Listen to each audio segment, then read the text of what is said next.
Hello. Do you think you can guess who I am? Okay. Clue. I am British.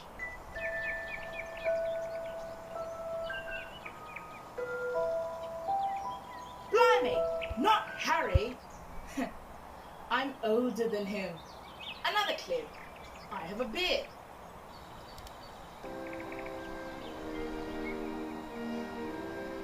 No, I'm not Gandalf. I'm so younger than him. Clue.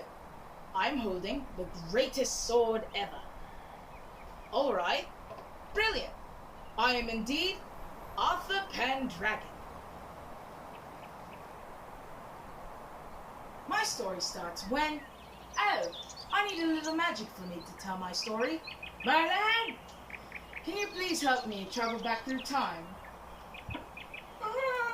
Okay. Thanks so much, Merlin. Oh, neat. Time stop. My father, King Uther Pendragon, and my mother, Lady Igraine, gave me to Merlin in order to save me when Camelot was under siege by enemies. My father, the king, feared that his magic sword would be used by his enemies. He struck this into a sword and said, "Nobody should wield Excalibur but me." Then he died. But Merlin asked Sir Ector to raise me as his own, together with his son, Kay. One day, everything changed. There was a tournament for all noble men. He who wins the contest will be crowned king. Kay joined the tournament and took me as his squire. Oh, silly maid, as they called me, Wart. They shouted, "You forgot the sword!" But it was not an unfortunate event for me. I found a sword stuck in a stone and pulled it so I can give it to Kay. People around me were amazed that a mere child could do the impossible, pulled the magical sword from the stone. Alas, I was announced king. As the people said, the one who wields Excalibur is the only once and future king of England. I'm regarded as one of the legendary ruler of Britain. I tried my best to be a kind and noble king to my knights and my people, from a small boy until I reached my middle age. I strongly believe I rule my kingdom well, and still a good friend to all. Here's my beloved wife, Guinevere. Hello, my love, my beautiful and noble queen. We first met when me and my knights rescued your father, King Leodegrance, from King Arranes. I still remember, it was love at first. There are lots of cool things, as you say, that a king can do. Run the kingdom and help lots of people, and most especially defend them from baddies. And to help me with that, I knighted the bravest and greatest men in the land. And I call these brave knights along my side as the Knights of the Round Table. All is equal as we sat on this great table. Everybody is important, and everybody works as one. Our major gallant knights are Lancelot, Percival, de Gore, Bedivere, Galahad, Bor, Gawain, Tristan, Bruno, and Hector. Most of the time, my knights are training and practicing. We even have our own tournament amongst ourselves to see who is the greatest. Lancelot, most of the time, gets that honor. But I always tell him, give chance to others, have mercy. So sometimes, Lance let them win.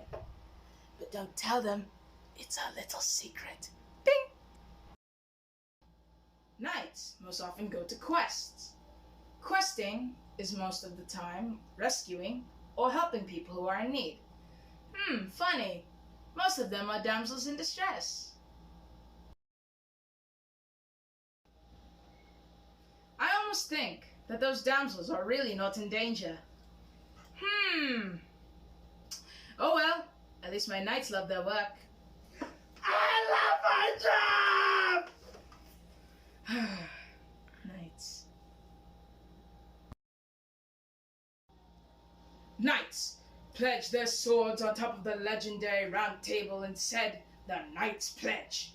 We are the Knights of Camelot. We pledge fairness to all, protect the weak, and vanquish the evil of the land. As we raise our swords high and mighty, knowing that our brother-in-arms are always right beside us, to protect and to fight alongside no matter what. Execution of our chivalrous plan is always important as our planning. We always bravely defend our kingdom and our people. Then comes Morgan Le Fay, my half-sister, the daughter of my mother, Igraine, with her first husband, the Duke of Cornwall. In many legends, Morgan Le Fay is called a witch, who can fly and change. I considered my half-sister my greatest enemy, scheming to usurp my throne, and always plans to kill me. She even told me that her son, Mordred, was of mine. This part of my story is one gutted and the most shady of all stories. I don't believe her at all. Oh well, I'm utterly proud that my penultimate part of my story, a story in battle when we drove off the Saxon invaders and fought evildoers who were against them, the throne. These were epic battles that all generations will surely remember. I'm regarded as one of the legendary ruler of Britain, whose life and deeds became the basis for a collection of tales known as the Arthurian Legends. But did you know that my appeal is not limited to Britain? Stories of my life inspired the whole world, and in many generations believed in wizards, knights, and most especially magic. Other than my written stories, my story is transformed into funny, moving, and non-moving drawings. I think you call it anime and comics. Is that right? Even in enormous moving pictures you call movies. Hey, I'm quite a head turner there. Did you know that my story was also believed to be similar to a real saint in the 12th century? The same time the first book of my story in Historia Regum Britanniae, or History of the Kings of Britain, came about. Saint Galgano of Tuscany, Italy. He was also a knight and a very good warrior in battle. Saint Michael the Archangel appeared to him, admonishing him to become a knight of God. Galgano, again, had a vision of Jesus and the saints, who exhorted him to take on a life of penance as a hermit. Upon climbing the hill, he was inspired to renounce his worldly desires and thrust his sword into the stone. Here, the legend of his sword begins, and mysteriously, no one is able to extract it. Saint Galgano denounces all his titles and wealth. He lived a simple life and continued to serve God through his people until the end of his days.